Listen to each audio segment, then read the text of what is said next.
दो बातें जीवन की बहुत ऊंची स्थिति में पहुंचा देंगी। पहली बात, अपने इष्ट का दृढ़ता पूर्वक भरोसा, आश्रय और इष्ट के नाम का जप। दोनों गोस्वामी जी ने बहुत सुंदर निष्ठा प्रकाशित की। इष्ट निष्ठा में कह रहे हैं, आप जैसा जबान से कहते जाओगे, स्वीकृति करते जाओगे, वैसा ही अनुभव होता जाएगा। मैं किसी से प्यार नहीं करता, मैं केवल प्रभु से प्यार करता हूं। हे प्रभु, मैं आपका हूं। बस यही निकले, एक दिन देख लेना, आप सबसे राग रहित होकर प्रेम में डूब जाओगे। और आप किसी से झूठ शुरू कर दो, मैं आपको बहुत प्यार करता हूं, आपके बिना रह नहीं सकता। एक दिन अनुभव करोगे, आप उसके बिना रह नहीं सकते, नहीं रह सकते। वो स्थिति आ जाएगी आपके अंदर। बस मेरी जबान गलकर गिर जाए यदि मैं किसी और को कह दूं कि आप मेरे हो। गरेगी जी जो, ये बहुत, ये मतलब केवल हृदय का विषय है, केवल हृदय का विषय। अंदर बैठा लो, इसी से भगवत प्राप्ति होती है।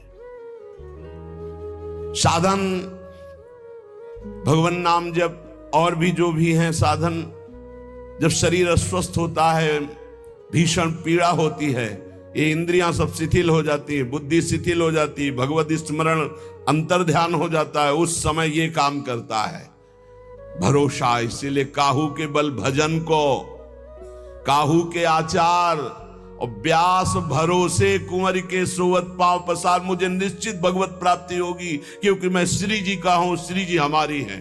ये बहुत जोर की बात है। अगर बैठाल पाओ, इसमें कोई पैसा नहीं लगता, इसमें कोई मेहनत नहीं है, इसमें केवल सावधानी है कि भूल कर भी जबान से किसी के सामने ना निकले कि मैं आपका नहीं, मैं श्री जी का, श्री जी के सिवा मेरा कोई नहीं। ये सब व्यवहार हो सकता है, लेकिन आंतरिक परमार्थ केवल श्री जी का। कभी कभी उद्गार निकल पड़ते हैं कि देखो कितना भी हो सबके बीच में है, लेकिन एक जगह ऐसी है जहां किसी का प्रवेश नहीं है। वो केवल अगर वो जगह प्रकाशित हो गई तो हम आपको पहचानेंगे भी नहीं कि आप है कौन। एक जगह ऐसी सुरक्षित है जहां किसी का प्रवेश गुरु कृपा से आज तक नहीं है, और कभी जीवन में प्रवेश हो भी नहीं पाएगा। वो एकदम, जैसे नहीं कहते सीक्रेट, वो एकदम सीक्रेट जगह है, अनन्य, उसमें प्रवेश नहीं। गोस्वामी जी के गरेगी जी बहुत अमृतमय बात है, इसी से भगवत प्राप्ति होती है। इसको आप पकड़ लीजिए, केवल इसी से भगवत प्राप्ति होती है। मैं आपका, आप मेरे पास। ये बात केवल अंदर बैठ जाए, मैं श्यामा जू का, मेरी महारानी श्री राधा रानी। एक ने प्रश्न किया, शिष्य हैं कि मैं हर समय इस ठसक में रहता हूं, मेरी महारानी श्री राधा रानी, पर मेरे साथ एक धोखा हो गया। बाथरूम में पैर फिसला और मैं गिर गया और मूर्छित हो गया। बहुत समय के बाद हमारी शुद्ध जागृत हुई, तब मुझे भय लग गया कि मैं जब तक नहीं कर रहा था, मूर्छित अवस्था में कोई स्मृति नहीं थी, जब स्मृति जागृत हुई तो कोई श्री जी की स्मृति नहीं रही, क्या मेरी दुर्गति हो जाएगी?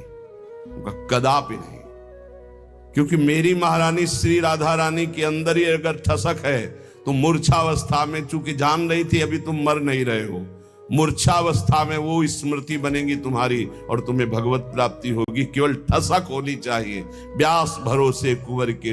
ये आंतरिक बातें हैं। जो दशरथ जी को सौभाग्य मिला कि अखिल कोटि ब्रह्मांडपति अनंत महिमाशाली भगवान पुत्र बने आके, उससे ज्यादा सौभाग्य श्री जटायु जी को मिला।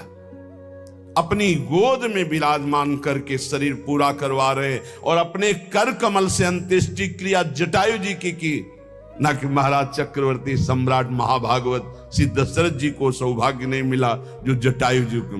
आंखों से देखते हुए भगवान की मुख माधुरी का पान करते हुए जटायु जी शरीर त्याग रहे।